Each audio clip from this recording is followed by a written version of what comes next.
we register these centers through this massive, it's called a massive registration drive. And I said to me, once you say massive, it means it's big, isn't it? So we are calling on all our ECD centers to come on board so that we can know who they are.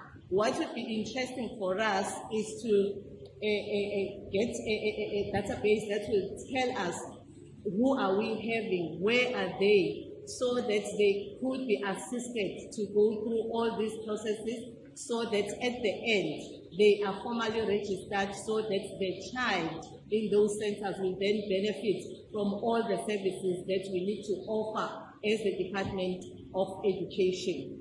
This was emphasized again by our own president, who said we need to focus on expanding access to early childhood development for every child.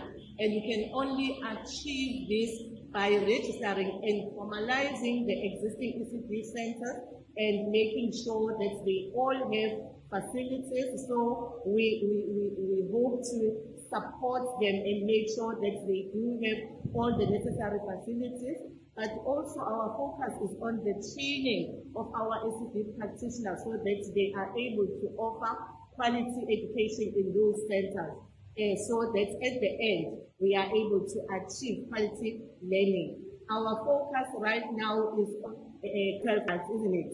But today we are emphasizing a strong foundation from as early as in the early childhood development.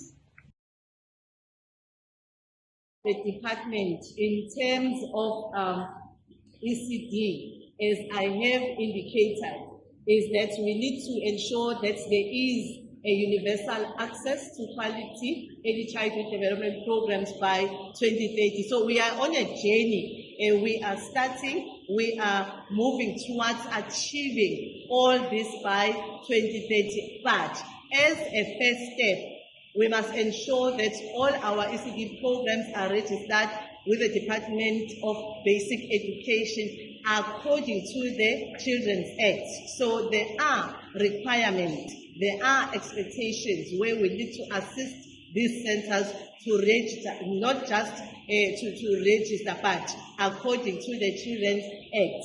So that is why we are also guided by our 2030 strategy that is going to assist us now to achieve this goal.